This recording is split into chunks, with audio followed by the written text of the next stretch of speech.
This is Teachers Talk Radio, and you are listening live. Hello and welcome to the Sunday Lunch Show. Thanks for joining me. I am joined today by English teacher Irina Suarez from Argentina, who will be talking about how teachers can apply techniques from neuroscience to their classes.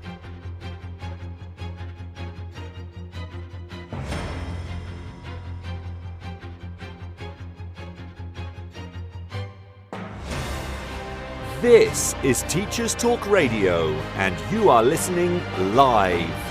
Tune in live at ttradio.org, or to join in the conversation, download the Podbean app and search Teachers Talk Radio. Follow the hashtag TTRadio. Tune in, talk it out with Teachers Talk Radio.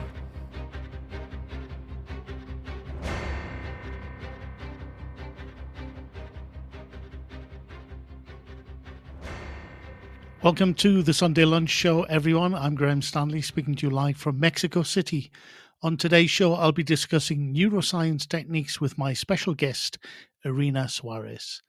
Irina is a Celtic-certified English teacher who started a journey working in orphanages and educational organizations in Malaysia, Laos, and Indonesia, and she did that from 2014. In 2023, she began to coordinate and train teachers from all over the world, helping them achieve their TEFL certification. At the age of 24, Irina took on the position of director of the English department of a language institute in Buenos Aires, helping teachers grow their teaching skills. And currently, she's pursuing a bachelor's degree in education management while running her own online language academy, where she implements her proven neuroscience-backed methodology to help students achieve their language learning goals. I will be talking to Irina about how teachers can apply techniques from neuroscience to their classes after the Teachers Talk Radio news. This show is brought to you in partnership with John Catt Educational, publishers of professional development books and resources that support great teaching and learning in schools around the world. Don't miss out. Level up your professional development today and visit johncattbookshop.com to explore the full range of titles.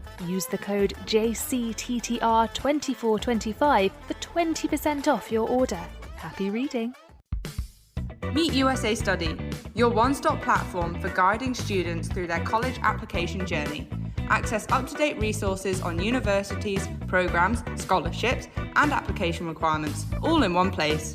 Get easy-to-access tools, personalized timelines, expert tips, application templates, and exclusive webinars with admissions officers to help your student stand out. Visit usastudy.co.uk or call Phil at 0800 612 8271 because every student deserves the opportunity to shine with USA Study. This is Teachers Talk Radio, and this is Teachers Talk Radio News. The BBC focuses on unpaid and low-paid internships, which a new study says are unfair to working-class graduates and increasingly favour those from a middle-class background.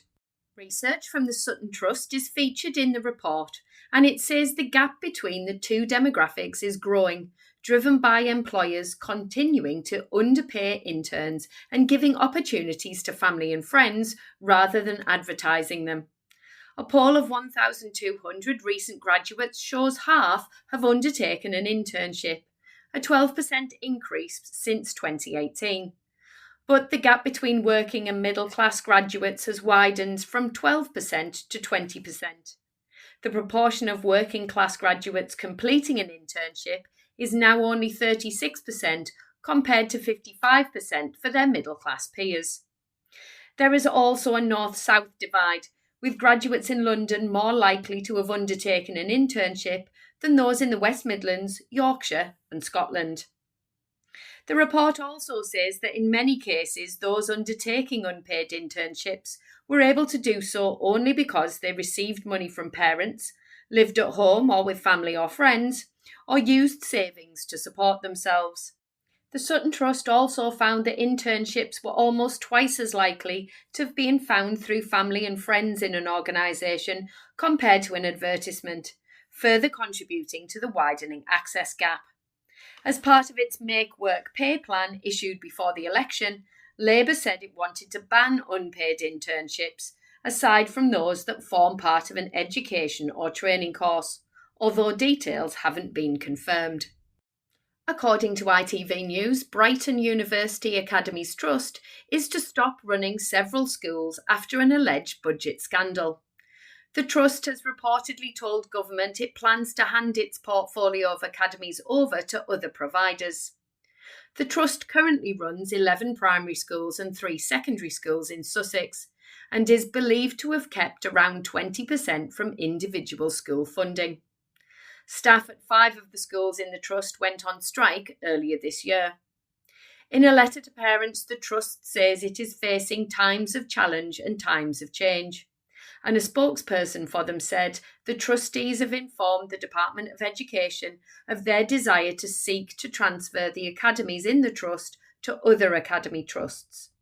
A DFE spokesperson said they would work to select the strongest alternative providers for each of the schools to ensure a smooth transition. Further details can be found on the ITVX website. In a government website press release, the Education Secretary Bridget Phillipson announces what is described as a digital revolution. As part of her keynote address at the BET Show, she set out plans to harness technology to transform teaching. By using tech at every stage, she stated this would break down barriers to opportunity by ensuring every student and teacher can access the tools and support they need to succeed. She also spoke about artificial intelligence as a radical modernising force for change, whilst acknowledging safety concerns and a plan to work with tech companies to make AI safe for classroom use. Phillipson also spoke about plans to use tech to transform outcomes for vulnerable pupils, including those with SEND, by improving accessibility for all. Full details can be found on the gov.uk website. Finally, the Glasgow Herald features advice to students planning to start university this autumn. The article serves as a reminder of the approaching UCAS deadline on the 29th of January at 6 p.m, including the online form, personal statements and letter of recommendations from schools, which all must be uploaded. Late applications are possible, but only those received by the deadline are guaranteed to be given equal consideration by universities. The article also refers to the Sunday Times Good University Guide 2025 to help students make their choices, with the London School of Economics taking top spot. Scotland's oldest university, St Andrews, is in second place. Top 10 places are also awarded to the likes of the universities of Oxford and Cambridge, University College London and Loughborough University. This has been Teachers Talk Radio News with Joe Fox. Welcome back, everyone, and a special welcome to today's guest, Irina Suarez. How are you, Irina, and what have you been up to so far today?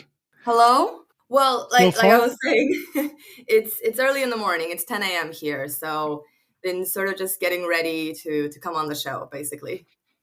Okay, of course. Yes, it's early for me as well. So, Irina, I'd love to begin by asking you how you became involved in education. Did you always want to be a teacher?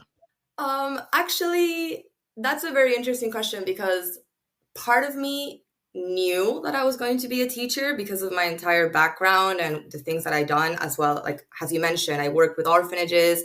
I taught English as a tutoring session for different kids around Malaysia, Indonesia, etc.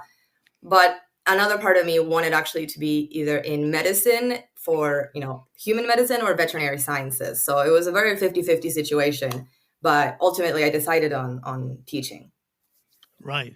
And so what led you to go to work in orphanages? Was that something that came out of you studying at school, something or other, or was it just an opportunity you saw? What was it? I'm really interested to hear more about that.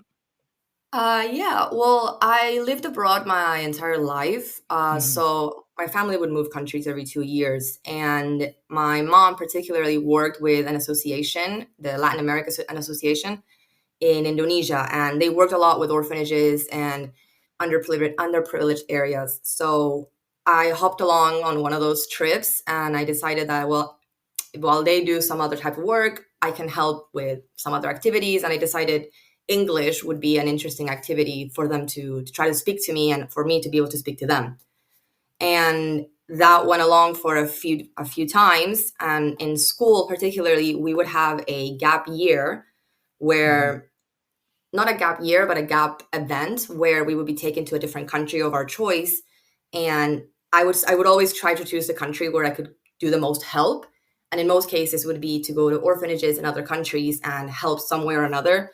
And I decided to do that with English as well. So it was sort of always in the mix there, somewhere or another.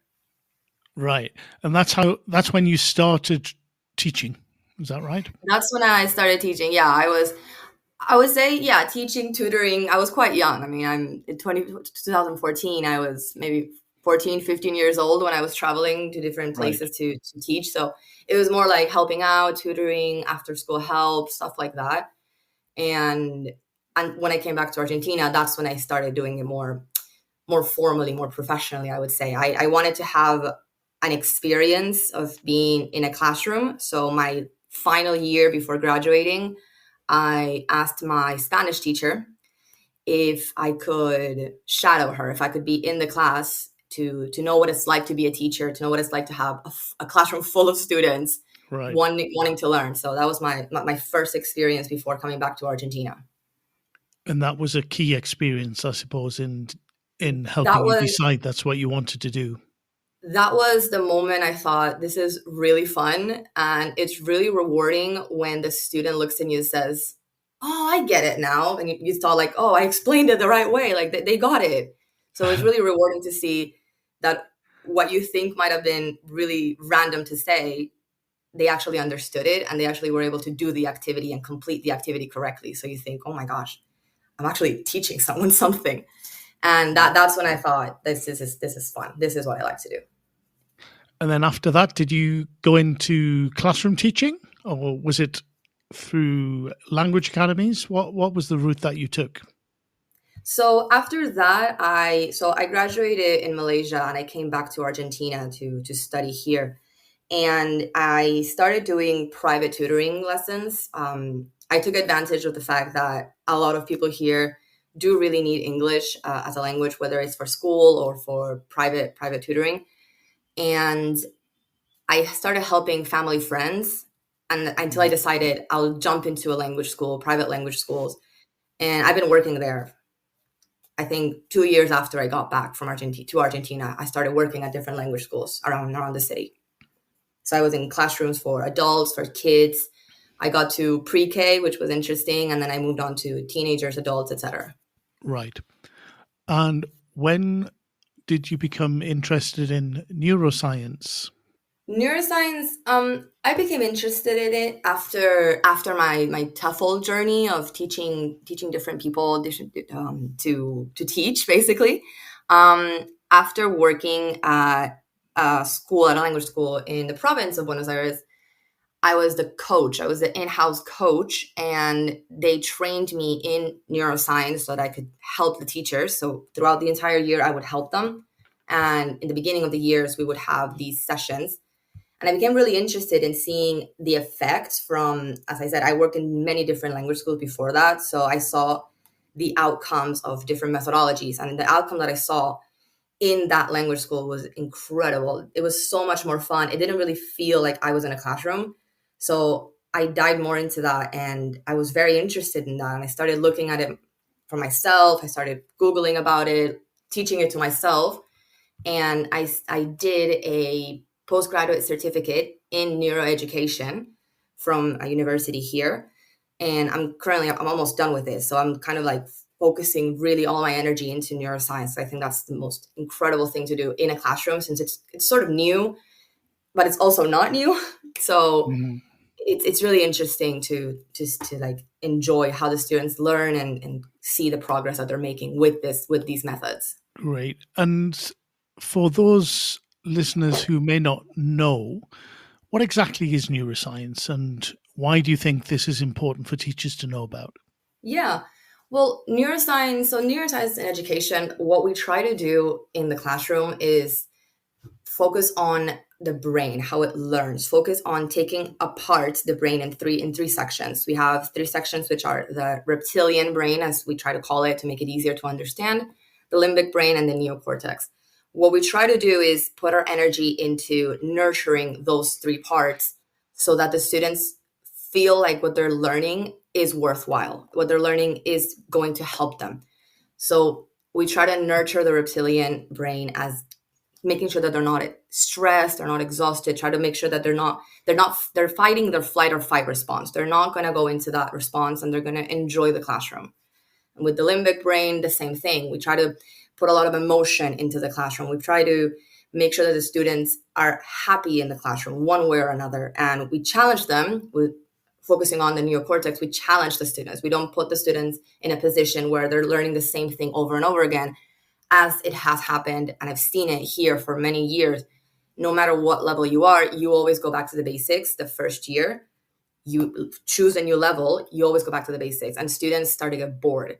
So we try to have that neocortex, and we try to challenge it into saying, okay, you're going to learn a little bit of this, but let's learn something new.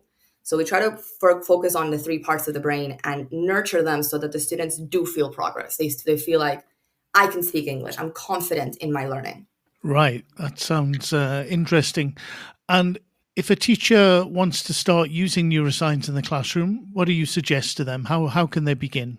So in most cases, as I said before, right, in most cases, we already sort of do use neuroscience. We just don't notice it that we use it. I mean, there's very little moments in a class where we're not going to have emotion. We're not going to put them into a position of the students, do this homework activity, stay silent, do it and finish it. We always, as a teacher, try to be there emotionally with the students, try to make sure we have a connection. So the first thing, although it might sound a little bit silly, but the first thing is to have a rapport with the students. Make sure that you know who they are. Knowing your students gets them to feel more comfortable. Comfortable students want to learn. Comfortable students want to be in the classroom because they want to be near you. They want to be next to you. They want to know more about you. So sharing your stories and having them share them to you, that helps a lot with the rapport and how the students can have a relationship with you, in which when you ask the students to do something, they're not going to feel either neglect because you don't care, or they're not going to feel like, oh, this is too boring, this is too stupid.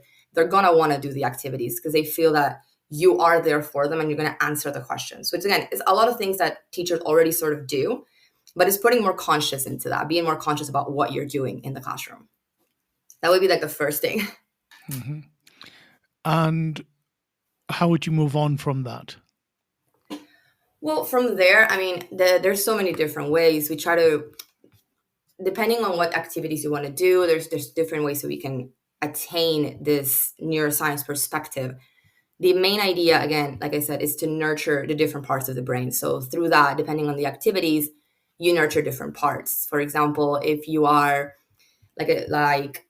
if you are doing an activity that is task-based learning, so we're going into more traditional methods, adding some neuroscience into it is a little bit controversial, but it's maybe putting music. There's certain frequencies of music that actually relax our brain. There's certain frequencies that help us concentrate a little bit more. So in a traditional classroom where it might just be silent or just a lot of students talking, putting music in the classroom at a low volume can help them a lot for two things. One, for, like I said, the stress and being relaxed and everything else. And two, students are more connected to the classroom when they feel like no one's listening because there is music playing. Music playing has them know that, okay, they're going to be paying attention to the music, not me speaking to my partner and knowing that I made a mistake. So you put music there to help them in those two ways. And as a teacher, you monitor it around knowing that, okay, if there is music, you might not be able to hear the mistake. So you have to monitor the students. You have to walk around the classroom and pay attention to those mistakes or be able to give them feedback. And they know that it's just you listening to them. No one else is paying attention. They're all just listening to the music, hanging out with their own friends, doing the activities individually. And what kind of music would you choose to play in the classroom for this type of activity?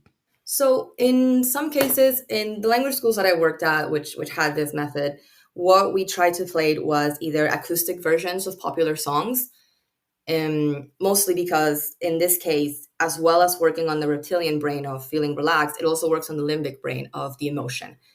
when you play popular songs, students who enjoy pop songs or different rock songs, different types of songs they are happier. They are they are more content with the class because you're playing something that they like. So they feel a better emotion, a higher emotion towards the classroom. But you keep in mind that you have to play in the acoustic version or the instrumental version so that it doesn't actually disrupt the class. It helps the class. So it depends on what your students like. I suggest maybe in the beginning of the year, either ask your students as a report section of, hey, what are your favorite types of songs? What are your favorite playlists, your artists? A lot of students will love to talk about that, even if it's in their own language. They will love to talk about that. So that's your list of setting up some songs. And then it's easy, just YouTube acoustic version and play it throughout different activities. What about lyrics? Wouldn't they listening to songs with lyrics, wouldn't they distract students from actually concentrating on learning?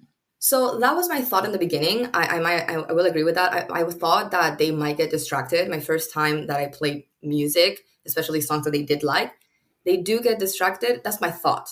But in reality, the more that maybe the first few times they might get distracted because it's really new for them if you haven't done it before.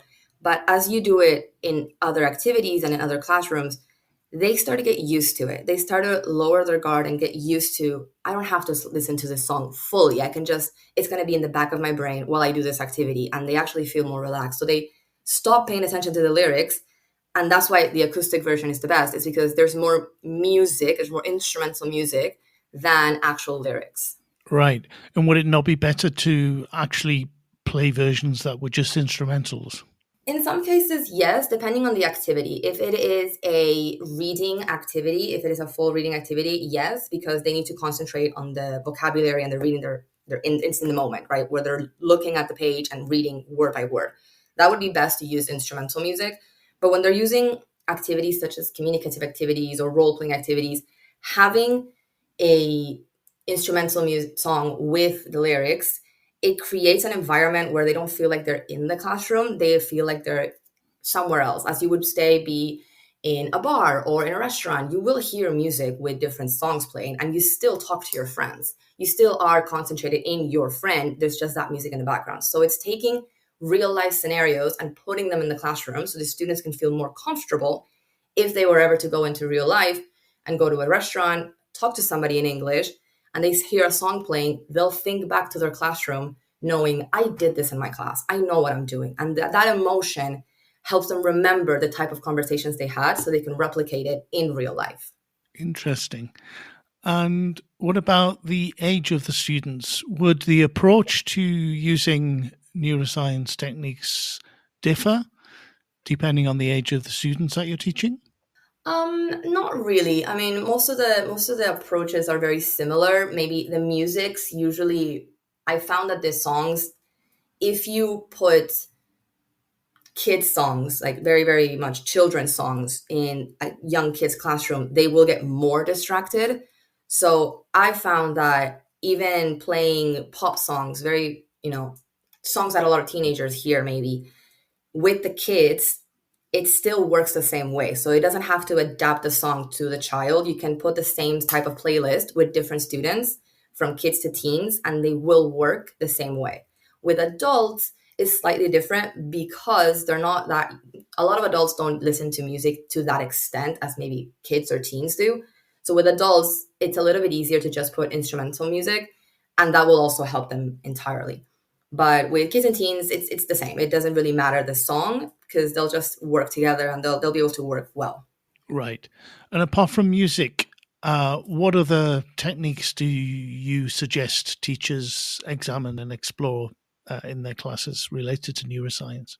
So another thing that we did a lot in this language school was board games. And I don't mean like Monopoly and all that. I mean actual board games that are prepared for the classroom. So some that I've created and some that I've worked with in this school, they had a set of board games by units of the book and by topic. So it was chutes and ladders, but every time you move a space, there was a question that you had to answer. Or there was a grammar point that you had to complete. Same thing, maybe Monopoly style. You move around, you start getting coins, you start getting things like that. as well answer questions, maybe have a dialogue. Maybe one of the spaces says, talk to your friend about, and you have to choose a topic and they have to do it. So games like that really do create a sense of an environment where they're just playing. They're just playing and they're enjoying the class, and they're not thinking of, oh, I have to use this grammar rule, present perfect, have, plus. They're not learning that way. They're learning in a more relaxed manner, in a way that they can communicate effectively, because they're not thinking fully about what they have to do. They're just blurting out the sentences. And in a lot of cases, they will do it right. They'll just start to get more confidence into it. And that helps them a lot. Right.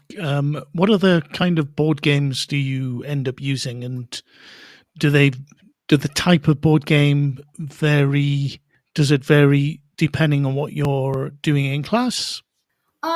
Not really. The type of board game is usually either shoots and ladders or Monopoly style, like going block by block, space by space. Those are the main types that we try to use in class, because you have the effect of, using the dice and then moving up, and then, having that traditional board game that they're very used to in their own personal life. You're just bringing it with an English aspect where you have to do maybe grammar activities or vocabulary activities, and they can work with that in a much better way because they're used to playing that instead of, let's do this activity and you have to do it in a different way that's maybe more traditional.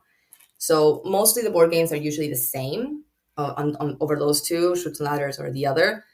It just depends on the topic. That's all it depends on. Right. And apart from board games and music, what other techniques are you using that draw upon neuroscience? There are so many. So another technique would be storytelling, which is very different from retelling, which is a lot of things that, some language schools don't want us to do, don't want the students to do, which is retelling, which is basically just memorization here. Storytelling is a little bit different, because in storytelling, you're asking the students to think about their own personal activities, their own personal experiences, and you challenge them. So that's just, again, you try to nurture at least one or two parts of the brain, whether it's reptilian and neocortex, or limbic and neocortex, or limbic and reptilian. You try to nurture at least one or two to make sure that they're fully learning. So with storytelling, you nurture the limbic brain, where they have the emotion of remembering those fun experiences. They get a chance to show you who they are. And then you challenge them, because maybe the topic of the class might not be specific to the vocabulary they need to talk about. So you challenge them into thinking, okay, from what you've learned in the past few months, maybe the topic of today is food, but a few months ago we talked about other things. Tell me a story about this, or write up a story about this. So you challenge both parts, and you have the students create a sentence or create an experience of, this is my life. And having that really does help them in the communicative aspect, because you take real life into the classroom, and vice versa, because they know they're able to do that in the real world as well. That's interesting. This show is brought to you in partnership with John Catt Educational, publishers of professional development books and resources that support great teaching and learning in schools around the world. Don't miss out. Level up your professional development today and visit johncattbookshop.com to explore the full range of titles. Use the code JCTTR2425 for 20% off your order. Happy reading. Meet USA Study, your one-stop platform for guiding students through their college application journey. Access up-to-date resources on universities, programs, scholarships, and application requirements, all in one place. Get easy-to-access tools, personalised timelines, expert tips, application templates, and exclusive webinars with admissions officers to help your student stand out. Visit usastudy.co.uk or call Phil at 0800 612 8271, because every student deserves the opportunity to shine with USA Study. The idea behind working with the limbic brain is that we nurture it within the emotion that triggers memory. So it's not about memorization. It's not about having the student remember things because they're asked to or because they need to. It's about the emotion they feel when that happens. So if a student is happy in the classroom, they're more likely to learn what they did in the class than if their student is upset. So we have to nurture that. And that's where as well the rapport comes in. If the student is not happy, why is the student not happy? What's going on? We have to be there for the students so they can tell us what's going on. We can maybe, if it's possible, try to fix it. Maybe it's a silly thing like they forgot their homework, so they're upset, or they didn't have a good day at school, so they're upset. So we try to help them so that in the class, the limbic brain thrives, that they're happy in the classroom, and we can actually help them learn and they will remember things. A key point, though, is that yes, they will remember things, but it's very specific to what they remember. Not every student will remember the same thing, even though their limbic brain is activated.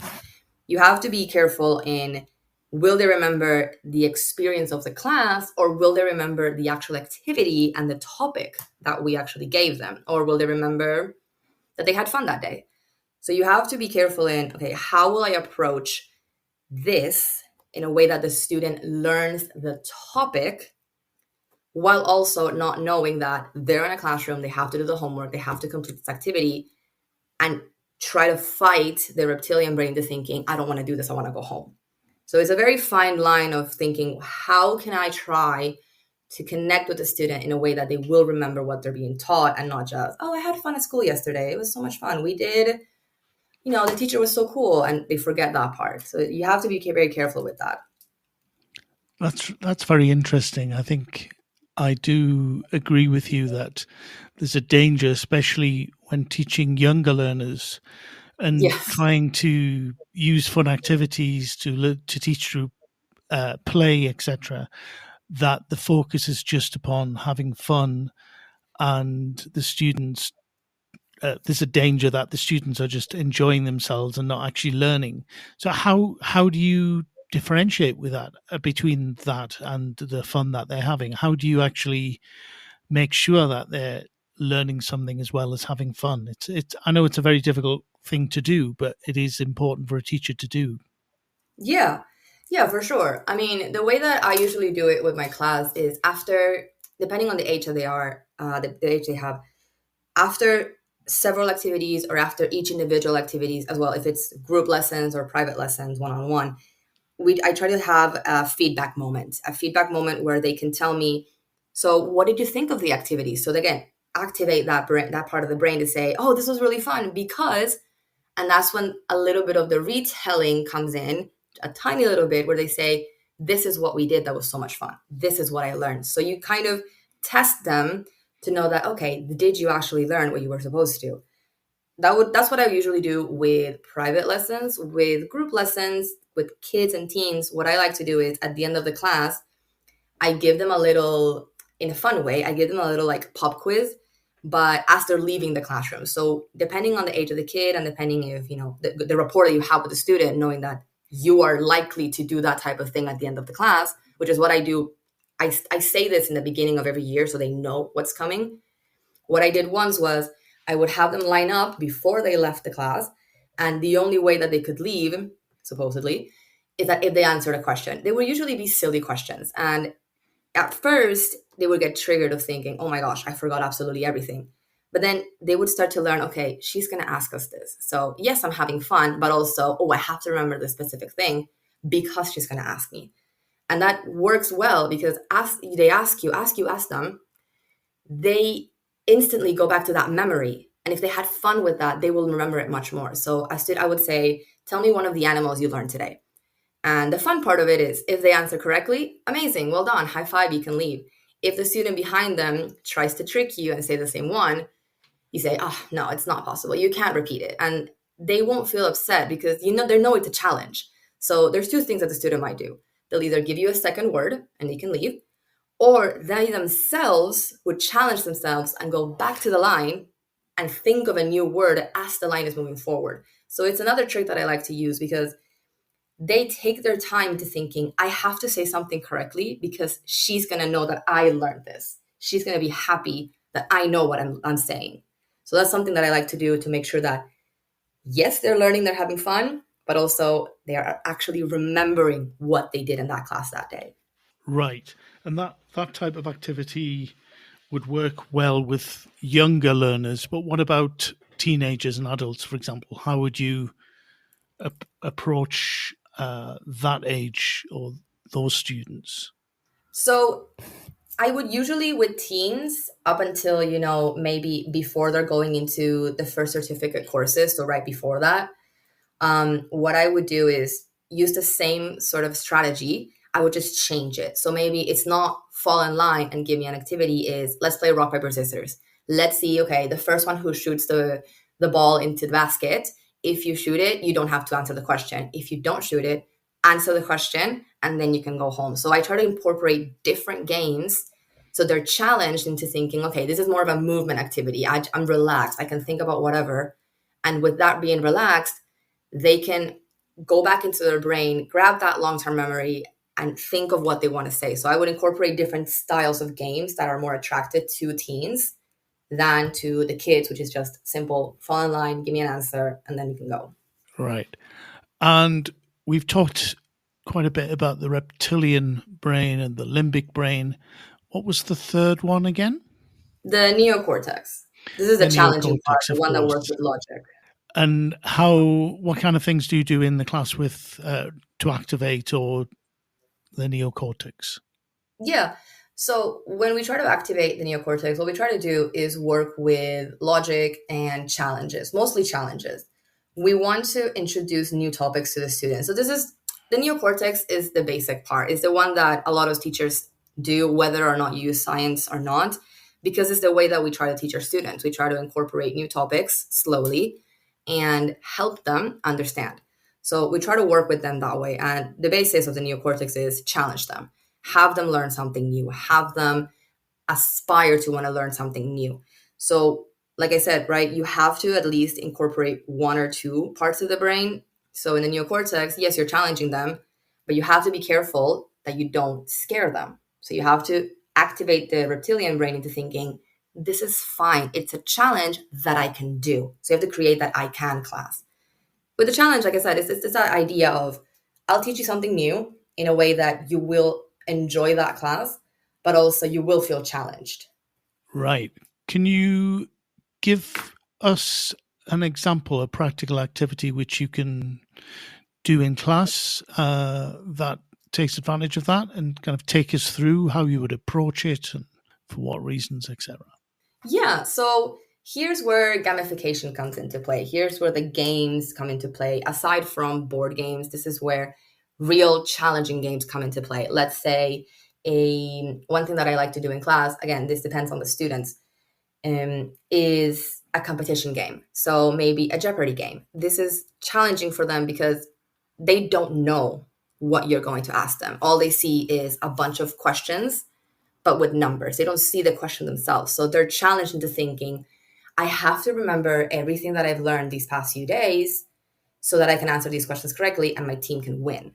So they start thinking of that and they start working their brain and thinking, again, long-term memory, thinking what did they learn throughout the class and what's the possible question that I might ask so they have the right answer. So a Jeopardy game like that would be ideal. Another game might be if we have to, for example, go up to the board one by one in teams, and they have to create a paragraph, a short paragraph, just a story. So I would divide the whiteboard into two spaces, and as the students go up, they would start writing a sentence, and you have to follow along. So the challenge there is I have to understand what my other friend was thinking of, what their brain was working with to write that sentence, and I have to have an idea of something coherent that goes with that. So it's a challenge of thinking, what have I learned these past few days that I can implement into that sentence that has to do with my friend and what she thought was what we were learning those past few days. So it's a lot of, working here, working there, mixing those things together so that the students can fully have the activity and finish it. And as well, the challenging as well is I have to beat my friend. I have to beat my teammate, the other teams. So those are like the two ones that I use most in class are those two. There's a lot more as well, but those are like the two main ones that I know students really enjoy and really actually feel activated in the class. I'm sure. Interesting. And one of the things I was looking at on your blog, you've got a number of articles that I found really interesting. One in particular was all about using mental maps in the classroom. I'd love to hear you talk a little bit more about that. Right, yeah, mental maps. So there's different ways to think of mental maps. One of the ways is through the physical mental map, the one that, the typical brain mapping of this is the main topic and these are the subtopics that we talked about in class. The other mental map is with images, and another mental map can also be a sort of journaling. So there's a variety of types of mental maps that you can think of. And what I like to use with those is try to have the student focus on one topic at hand. So if they're focusing on vocabulary, for example, have the students, let's say, like word vomit all over the page of thinking, these are all the words that I can think of. And the mental map creates subtopics of, well, these have nothing to do. These are just words that I thought were related, but they're not. So you start to dive and kind of look into what does actually make sense, what doesn't make sense. So they start to look at everything they learned, and in turn, when they do it, they feel this level of accomplishment of saying, wow, these are way too many words. This is a lot. Like, I can't believe I learned everything. This is incredible. So we nurture the part of the brain where they think, this is crazy. This is amazing. So they look at those words and they remember it more with that feeling of accomplishment of, I did it. I actually remembered everything. And that helps them a lot in terms of when you have to do an activity, because they can go back to that mental map and look at it and think, yes, I remember. Or without the mental map even, they can just think of their mental map and they'll have it because it created such a strong accomplishment memory that they don't normally need it physically. They can just use it from their own brains. Right, interesting. And you would use mental maps with adults and teenagers, but could you also use that type of technique with younger students? So in most cases, I would use it with teenagers the most, mainly because adults prefer verbal feedback on what they learned. So verbal feedback of themselves being, oh, I learned this today. And with kids, it's a little bit difficult working with mental maps in the writing section. I would mostly just use photos. Sorry, I was going to say visual. So visual mental maps. So they can actually write things down from pictures. So they draw all the animals they learned. They draw all of the things they learned. So I would divide it into thinking, okay, what's the age group and what's the best resource that I can use based on mental maps? Right. Okay. And another of the blog posts that I found really interesting that you wrote about that, I'd like to talk about this idea of maximizing learning and maximizing impact, which I thought was really interesting. And perhaps you can talk a little bit about that, and then maybe I can ask you about the different sections of that, and we can explore each one in turn, if that sounds all right. Yeah, so maximizing learning, basically, the idea is that you take one activity and from that one activity, you create several, whether it's one topic or one actual activity, you create several activities related to it that maximizes their learning. So you have to think of different activities related to that topic. One thing is that you have to make sure that they're participating. It's not just let's do this activity, is will you participate? Will you practice this regularly? Try to make sure that they're immersed in the activity before starting, so you know they will learn. They will learn what you're doing, what you're asking them to do. So you have to maximize it maybe by monitoring them, effective time management in the sense of, we're going to do this activity for 10 minutes. In those 10 minutes, stay with the activity. Don't move, don't think, don't do anything else. Just stay with that activity. That helps the students stay focused. And they have that sense of, again, the reptilian brain. They're not going to think the activity is going to change. I have to rethink my entire process of thinking. I have to rethink everything that I've learned because we're going to change the activity. We are going to go into one activity and I'm going to feel relaxed that I know this activity and I can do this activity comfortably. So it's about, like I said, nurturing. Everything goes back into nurturing the three parts of the brain in one way or another. Right. So that's the importance of active participation and engaging and immersing the students fully in the activity. What about the deep thinking process, which is the next part that you cover in the blog post? How do teachers help students think more deeply than they otherwise would do? Well, in this case, this is where a lot of the teachers, the idea is that we ask extra questions. So in a way, we challenge them, but we have to be careful again with the reptilian brain. So we have to ask them questions that they'll be comfortable answering, but they need to feel challenged. So a thing that I would do here is, if the topic at hand, let's say it's restaurants and they're doing role-playing activities, so they're fully immersed in the activity, my question would be, if they're talking and say, can I have the bill, please, or check, please? I would ask the person that's in charge of saying, yes, of course, here you go. I would say, why don't you ask them if they want dessert? What's your favorite dessert? If you could go anywhere in the world and think. So we try to ask them different questions related to the topic, but questions that they're not really aware that you're going to ask them, because they're so focused on the role-playing activity. So this is where the deeper thinking comes in of, can I implement this in the real world? Can I implement this in a way that the students can actually understand what's happening and expand outside of answer these questions, ask these questions, finish the activity, and then switch partners? Right. And what about the next two sections, which were about effective time management and seeking feedback?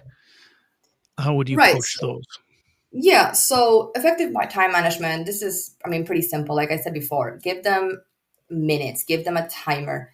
At first, they will feel a little bit nervous because they're not going to finish the activity in time. And that's obviously the main thought that everyone has. But as you do more of these activities, they know they have 10 minutes to do it. They know they have 15 minutes to do it. So their brain will process their memories much faster. The brain won't just go thinking, oh, I can just sit here and process myself and just, think alone. They'll start processing much faster, and that will help them with learning the language much faster because they know they only have 10 minutes to do it. So it is challenging to them and scary at first, but giving them a set time will actually benefit them so much more. And on the feedback, this is where monitoring comes in. You have to monitor your students. It's not just about giving them the activity and pretending to listen while you walk around, or just walking around or sitting and doing your own thing, just such as correcting other things, other activities. It's about being in the classroom with the students. So maybe what I like to do is, let's do the role-playing activity here. If they're in a restaurant, they're doing role-playing, what I like to do is say, okay, I'm sorry, I'm late. I was just here with my friend. I'm sorry, here, can I have the menu, please? And I involve myself into that. So I see the feedback they think of, oh, I have to think of more activities. So I see, does this challenge them? Is this good for them? Can they think of this? Are they scared? So it's a lot of deep thinking on your part of thinking, how can I make it easier for my student to be involved? How can I make it easier for my student to understand and follow the activity without scaring them? So one thing is being involved with them specifically, or just walking around, maybe remembering things that you want to say. And something very important with feedback is never single out your students when you're giving group feedback. What I suggest is write down everything on the whiteboard, and the students will know that is their issue, that is their mistake, but you don't have to tell the class specifically. You can say, oh, one thing you guys have to remember, and you speak to them as a whole. So the feedback is really important, to not just give them feedback, say, no, write this down, make it better. It's making sure that the students can understand the feedback, even though it's not directed at them. It's actually helping everybody else, because maybe that's not the mistake that they made in that moment, but they will probably make that mistake again, which is very common. So they remember that feedback and they implement that in future activities. Right. So anonymizing the feedback, so it isn't specifically targeting one student, is important. It's extremely important. So for the students, first for the students' own self-esteem, their own confidence, because if you single them out, they'll just trigger the fight or flight response, and they'll either say, can I go to the restroom, or, oh, sorry, my bad, and they'll start feeling very nervous. So when you present the next activity, it's just not going to work for them. It's going to be very difficult for them to fully be immersed in the activity, because they'll just be concentrated on, I can't make this mistake again. And that's not what you want. So making sure that the feedback is, as a group, you have the intention of making sure they know what the problem was, but there's no way of knowing who made that mistake. It's just in general. And students themselves, again, when you play the music, they're not thinking, my friend just heard me made a mistake. They're thinking of their own personal topic. They're on their own dialogue. So when you give them that feedback, they'll know it's them, but they're not going to look around and say, well, that wasn't me that made the mistake. Who was it? They're going to think of their own personal progress. Right. And the last part of this blog post looked at the importance of practicing regularly, reviewing, encouraging independent practice, and seeking additional practice opportunities. Could you expand a little bit more on that? Yeah. So the practice regularly part, it depends on how you want to implement it. But some things that I like to do is with different mediums. So maybe we go from book activities, and then the next time we practice or review, we go into authentic material. So real life topics related to that main concept. Or the next activity, instead of doing that, we watch a video and we kind of work through movies. And something about movies is that you have to use them correctly. It's not just play the song, play the movie, be done with it. You have to make sure that it's practice. They're using it to practice. So you have to use it correctly. So when we practice regularly, we use those, like I said, related materials. So whether it's the book, authentic materials, video, songs, etc., we try to get the students to know that you can use this not just in the classroom, but everywhere. You can use it for absolutely everything. And that's the goal, for the students to know that what I'm learning in class doesn't just have to end in class. I can use it outside. And one of the things that I remember very clearly from one of my students, this is an adult student, he was in his late 20s, and he's a pre-intermediate student, and he's been learning with me. So it's a group lesson, and he's been learning with me for about 4 years. So continuously, he moved up the levels, and I stayed his teacher in the group. And what he did was he came back to me one day and he said, the other week we talked about X and X in this book. Can you believe that there was an Australian man at my pizza shop? And I was able to ask him for the toppings in English.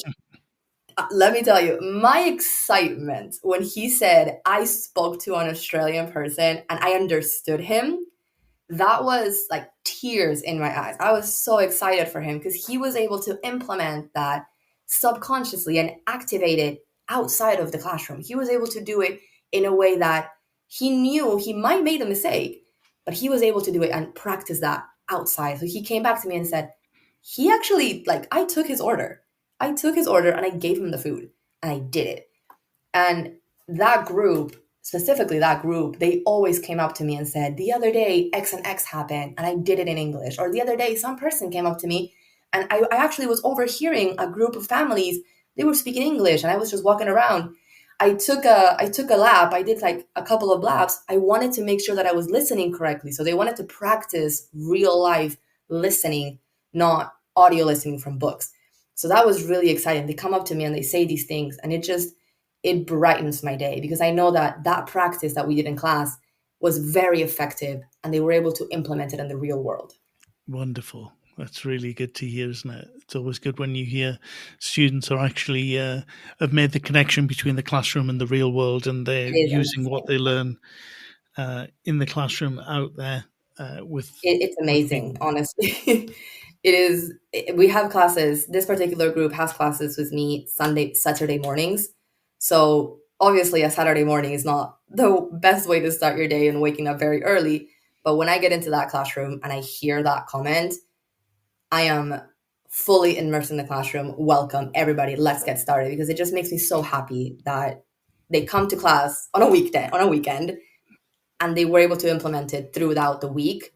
And they were excited to come and tell me that they were able to complete it, that they were able to fully immerse themselves during the week outside of the classroom.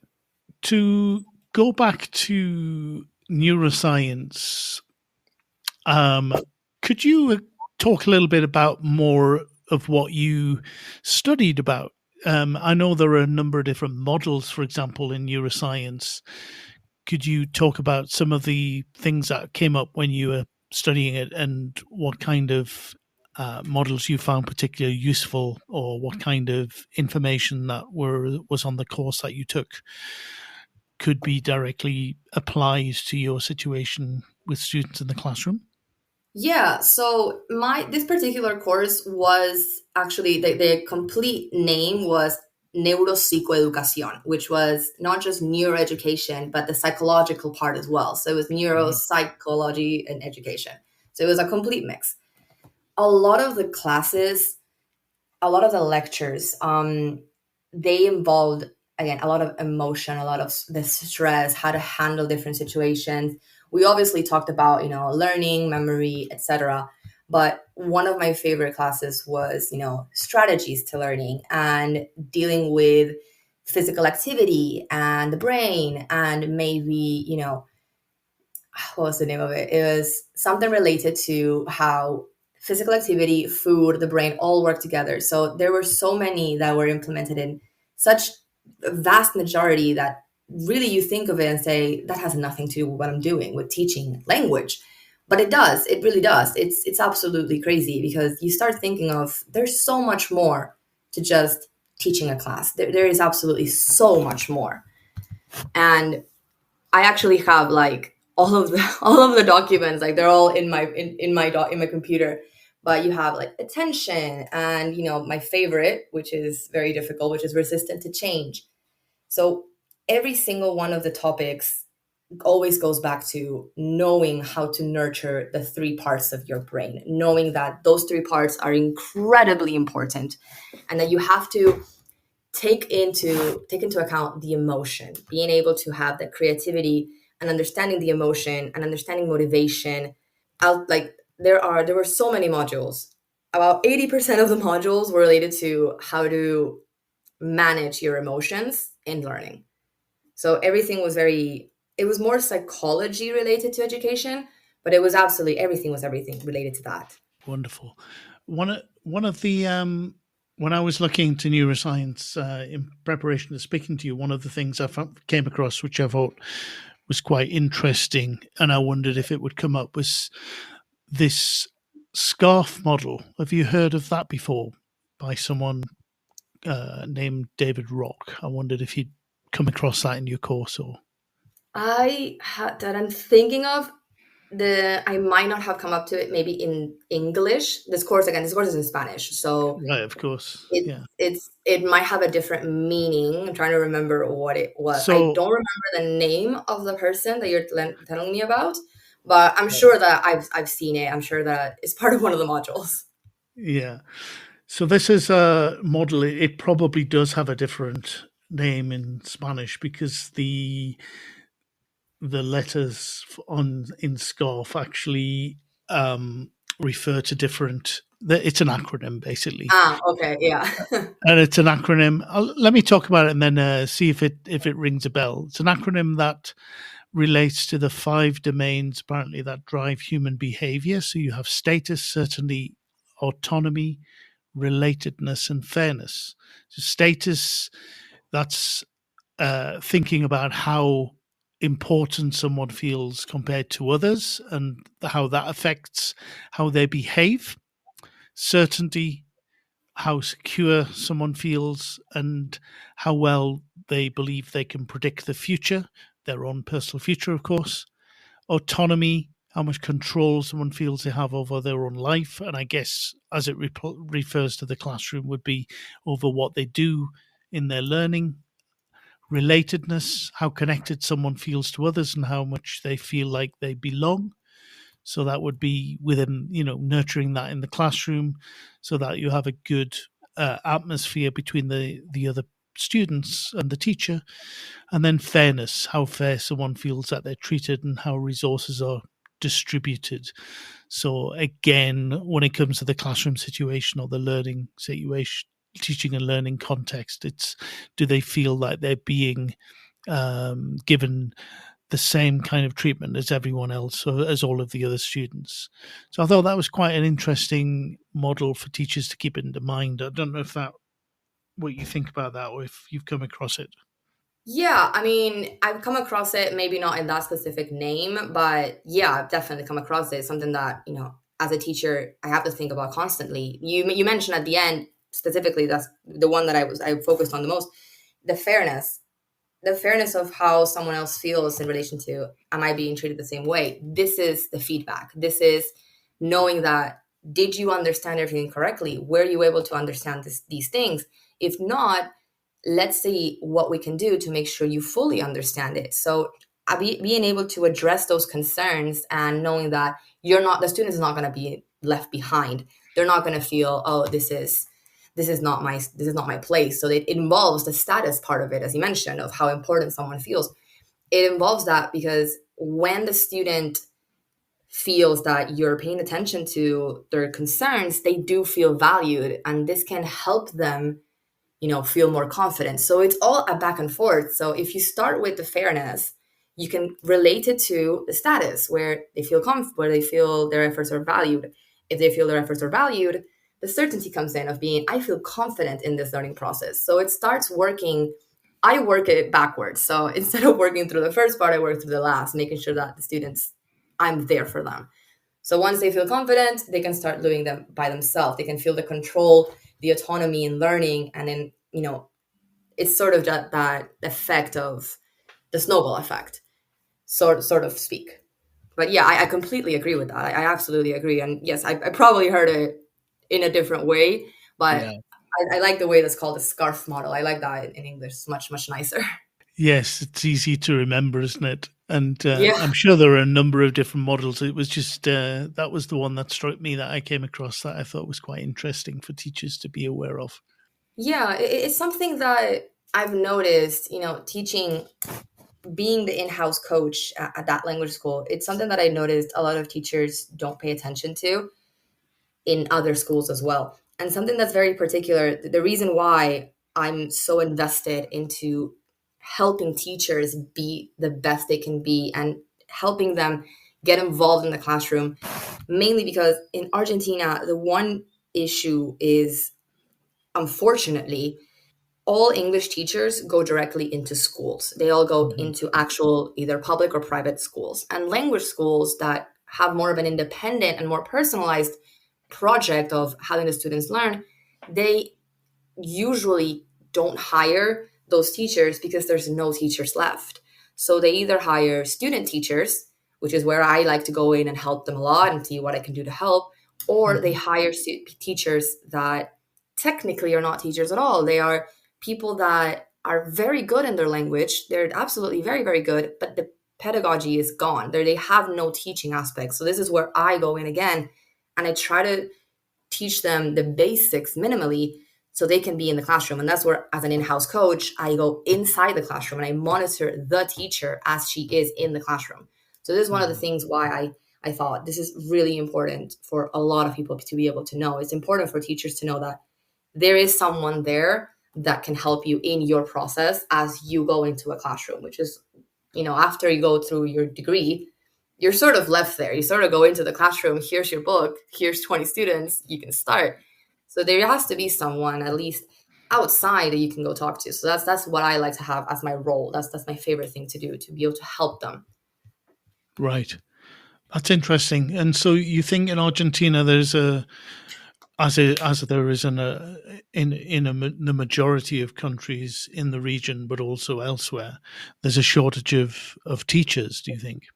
There's a shortage of teachers that go into independent private schools, not like full 12 years, like primary, secondary, high school education, but independent, specialized language private schools. There is a huge shortage because they are in other degrees and they just need that second job to keep up with the economy. So they need to be able to have a second job. And that's where a lot of teachers come in and say, oh, I would like to be a teacher. And you need to have someone that can train them minimally and help them. Otherwise, the teachers is lost and your students are absolutely lost. There's just no way to have them be learning the language correctly. So that was my role for the last few years of being in the classroom with the teacher. Right.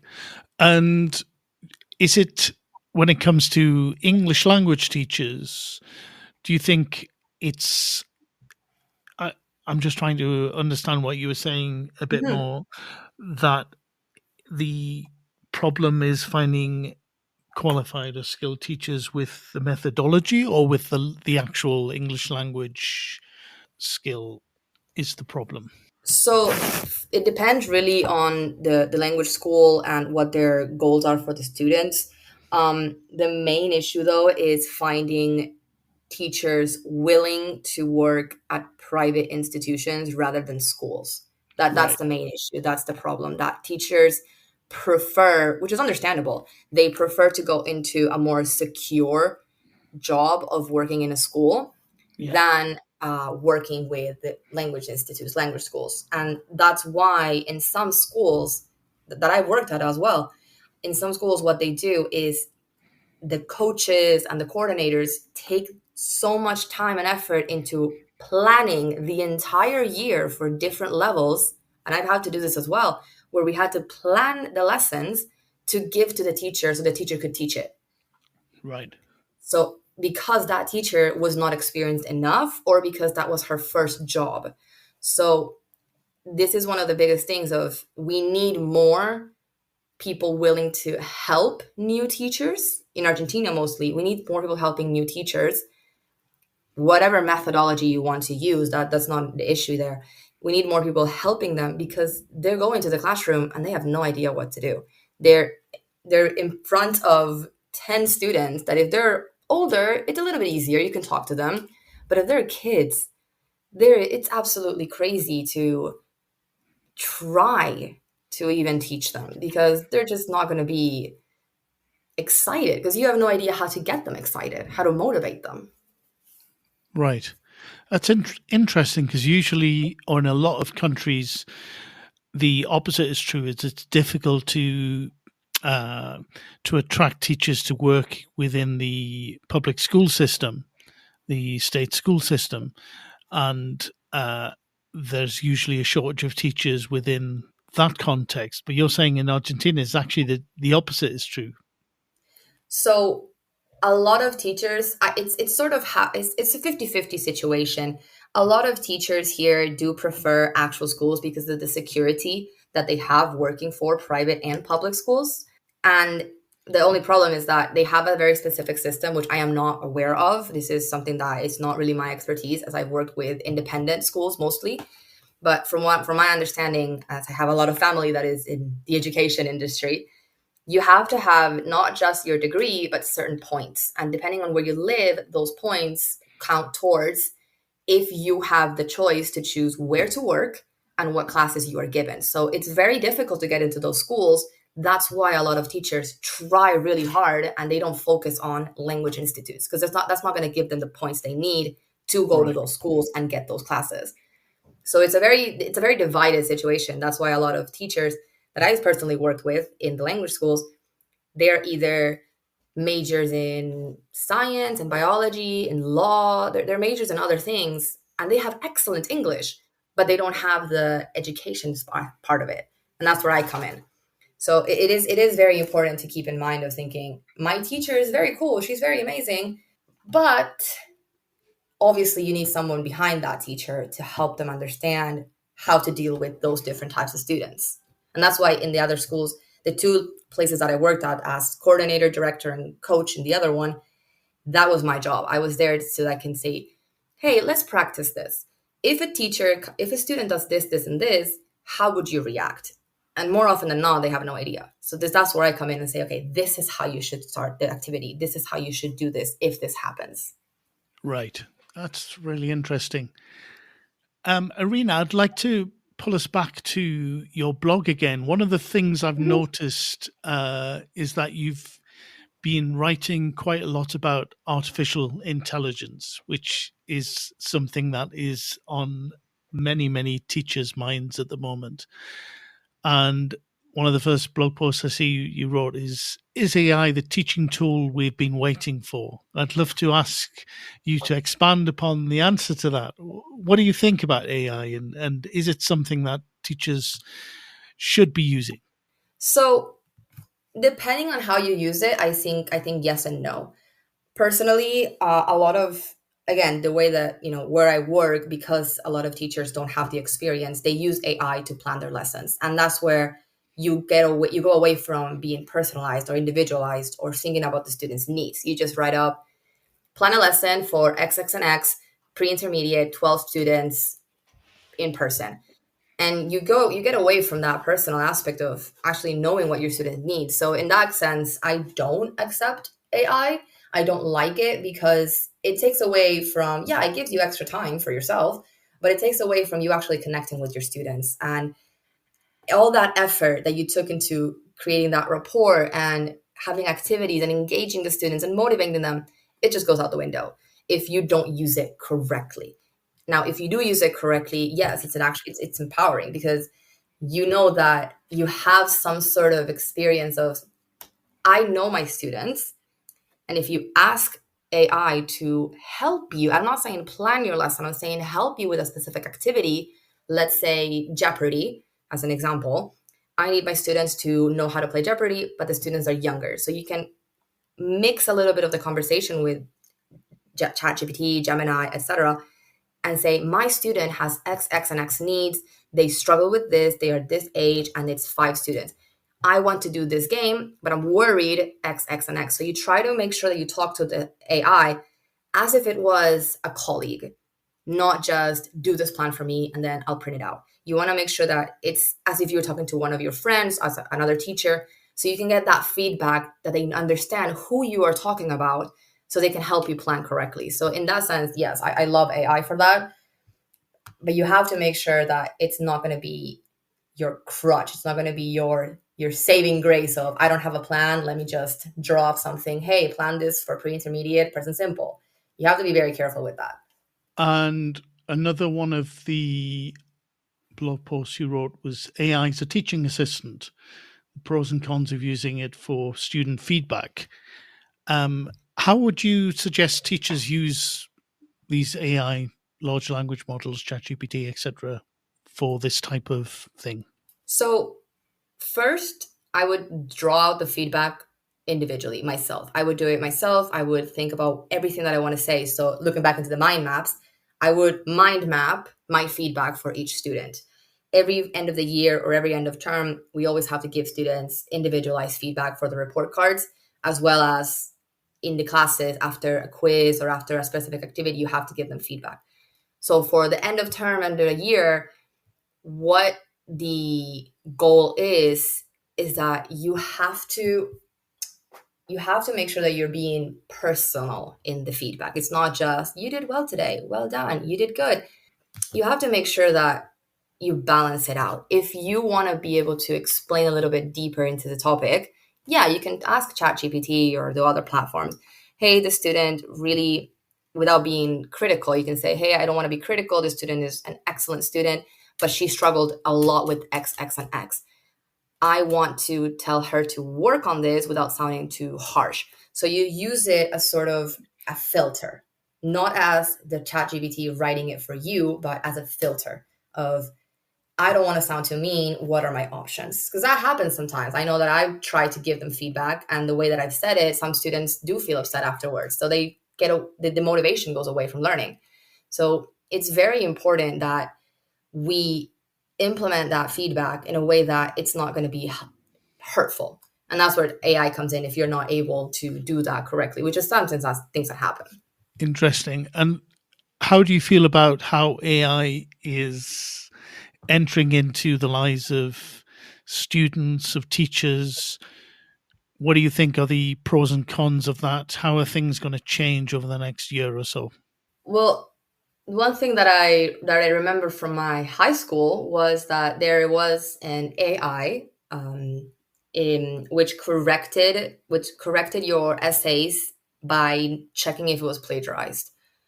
That in that moment, in those years, it was very helpful. Today, I actually saw I don't know, it was like a meme of this or like a little comic of this of a student saying, I actually saw it on LinkedIn. There was a student saying, hey, no, I didn't write this with AI. And the teacher commented back saying, actually, I threw it into an AI and it said you did. So there was no connection. There was no teaching. It was just AI speaking to AI. And that's where the problem comes in. So you have to be very careful of, you have to still be the teacher. You have to still be present in the students' lives. So all you have, like, the more you know your student, the less you need AI. But as well, at the same time, students will always use AI. Students will love AI because it helps them so much. It's easier. I use it for a lot of things. It's extremely helpful.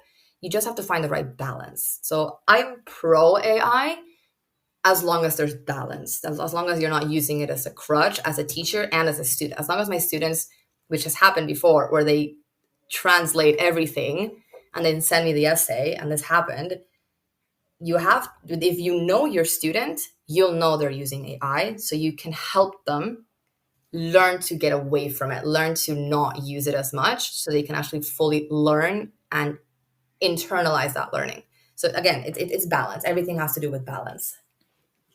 Yes, I think most, if not all, of the AI checkers, it's common knowledge now that they're not very accurate when it comes to deciding whether something is AI or not. I always remember, I think when they first came out and when ChatGPT was quite new, putting sentences created by AI and then sentences created by real humans into these AI detecting software did have a good results, but nowadays it doesn't seem to be very useful. The last time I tried a couple of them, it said that things that I'd written were most definitely 89% AI, which isn't very useful.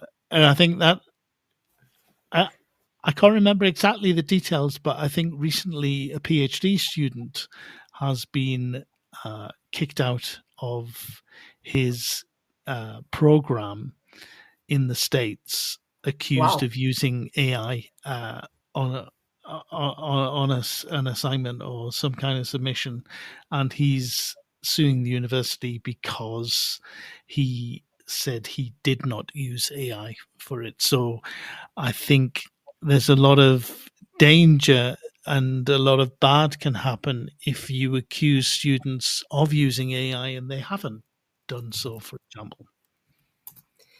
I think there's also, I think it's like a little bit of a misconception between AI and students saying, "Oh, I don't use AI."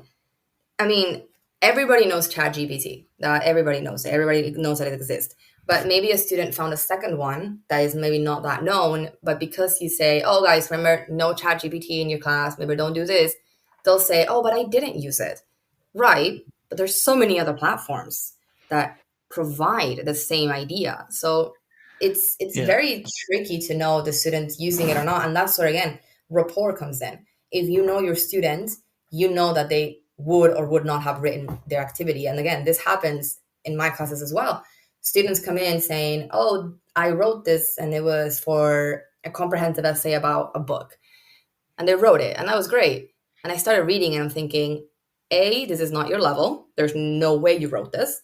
Yeah. B, it's crazy good. Like, this is me in high school writing an extended essay good. Like, this is, and not to Yeah. say that I was writing good, but I mean, as someone that speaks English fluently as a first language compared to someone that's learning it, there is a very high difference there.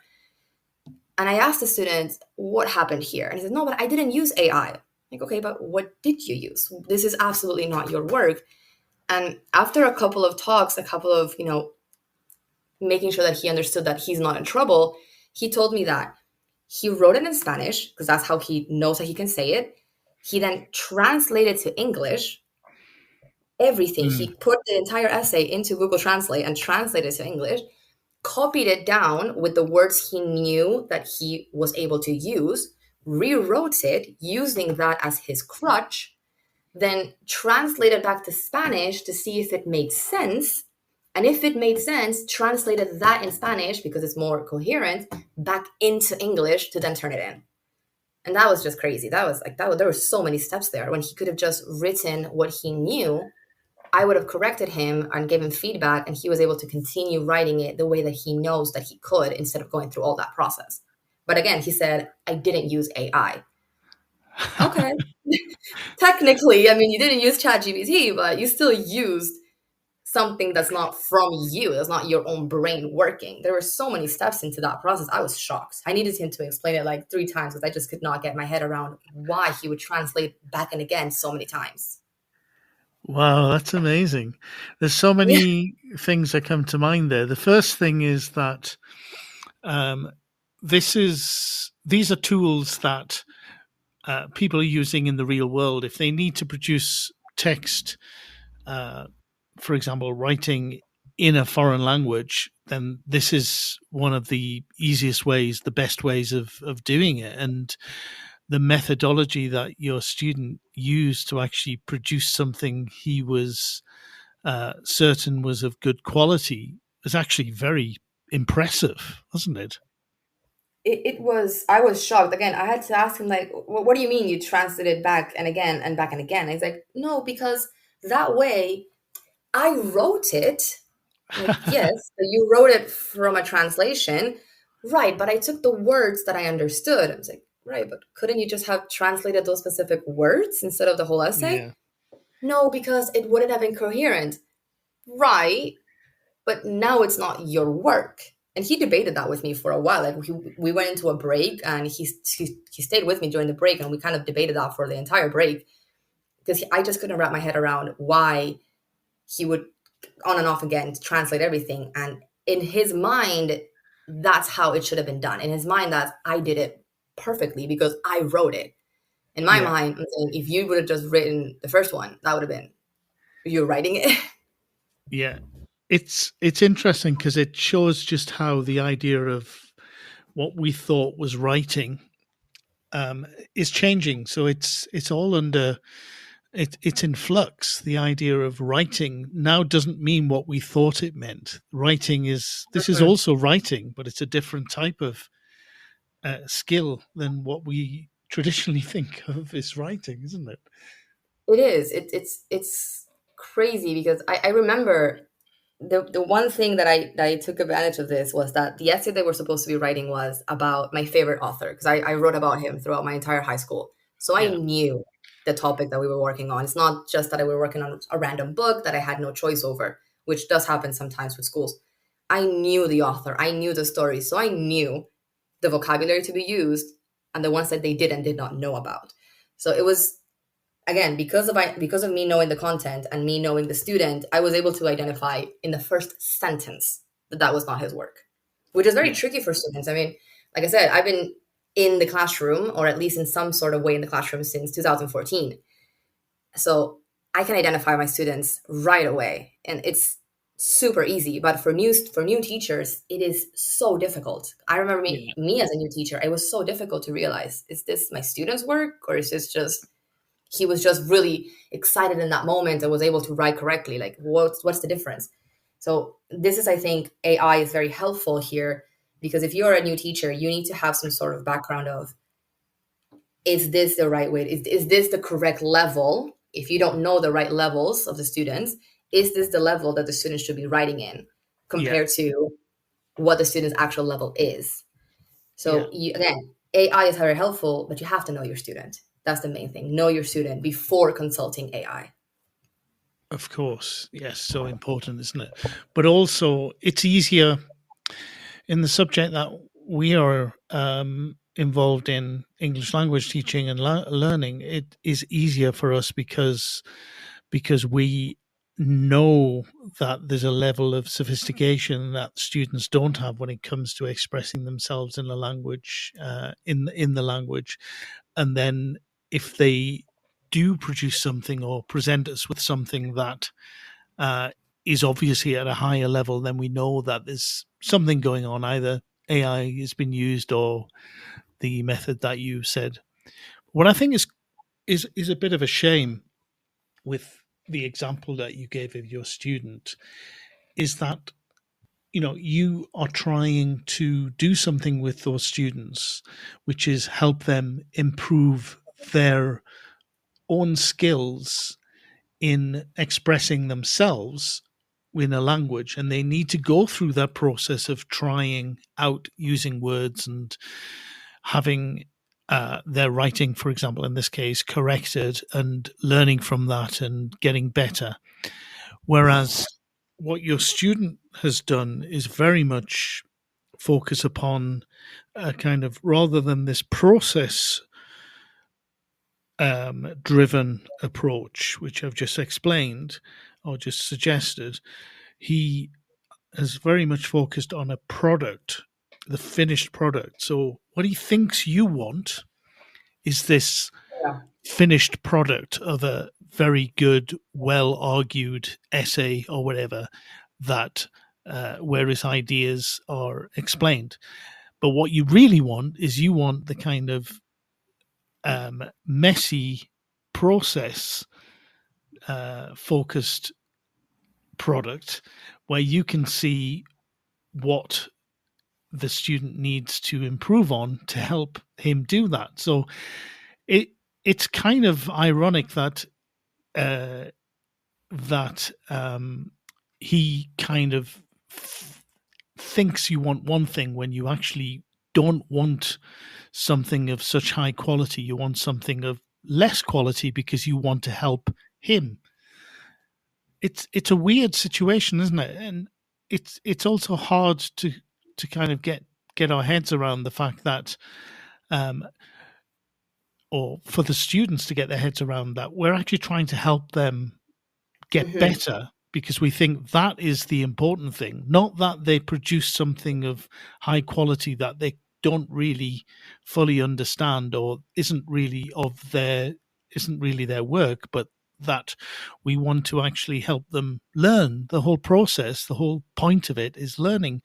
Whereas I think there's a lot of situations, the one that you've just explained being one, where students now think the whole process is in the final product, or the full point is in the final product, not in the process. Yeah, a lot of things here, at least again, my experience mostly is in Argentina. They try to give us that end product thinking, I'll pass, and then next year I'll just do the same thing. And that's not the idea. That's not the goal. Like you mentioned, the goal is to learn your mistakes, learn how to fix them. The only defense I'll give my student for this activity, and this is my biggest defense for this student, is that this was a pre-intermediate level student. We've never done any essay of this magnitude of reading an entire book and creating a cause and effect essay or a pros and cons essay. We've never done that before. It was the first time that we've done it. And in the first month, because we had 6 months before the end of the year before we had to turn it in and correct it. In the first month, I said, guys, I know we've never done this before. Please, we'll work through first the thesis. After the thesis, we'll work through our first sentence, our first paragraph. We'll divide it into parts. So we did start with that process, but they always came up to me and they asked questions, but the end result was always, here's my AI written essay, no matter what month it would have been. And at the end of the month, at the end of the 6 months, there was no way of helping them, because throughout the entire couple of months, they just keep getting me AI written work. And the only defense is they've never done that before. So I understand that they were scared and they didn't want to make mistakes. But that's the whole process of learning. You have to make mistakes. You have to accept your mistakes and be able to learn from those mistakes, to make it sure that you learn and you are happy and you have this achievement of, okay, I made this mistake, but I learned from it. Now, next time I won't commit it. And if I do, that's okay. That's what we are here for. That's what teachers are here for, to make sure that we go with you in that process of making mistakes until you have your success. Yes, definitely. Okay, so Irina, I want to thank you very much for joining me today. I've very much enjoyed talking to you. Thank you for being so a guest much on the show. No, thank you. It was an amazing opportunity, and I love talking about teaching and helping teachers. So this is my favorite. It was my favorite weekend of the start of the year. Excellent. I'm glad to hear that. And well, enjoy what's rest of your weekend. Thank you very much, and thank you again. And I'm very happy to have been here. So thank you, and I hope you enjoy also your rest of the weekend. Thank you. Bye bye. Bye bye. This show is brought to you in partnership with John Catt Educational, publishers of professional development books and resources that support great teaching and learning in schools around the world. Don't miss out. Level up your professional development today and visit johncattbookshop.com to explore the full range of titles. Use the code JCTTR2425 for 20% off your order. Happy reading. Meet USA Study, your one-stop platform for guiding students through their college application journey. Access up-to-date resources on universities, programs, scholarships, and application requirements, all in one place. Get easy-to-access tools, personalised timelines, expert tips, application templates, and exclusive webinars with admissions officers to help your student stand out. Visit usastudy.co.uk or call Phil at 0800 612 8271 because every student deserves the opportunity to shine with USA Study. So that brings us to the end of today's Sunday Lunch Show.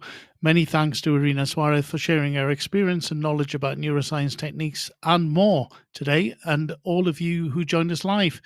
Thanks also to all of the people out there who are listening back to this as a recording. So that's it from me. There are Teachers Talk radio shows all week on all manner of interesting topics, so please listen in live or back to the recordings, and I hope you'll join me again next week at the same time. Bye for now. You've been listening to Teachers Talk Radio. Tune in live and listen back at ttradio.org. We look forward to hearing from you next time on Teachers Talk Radio.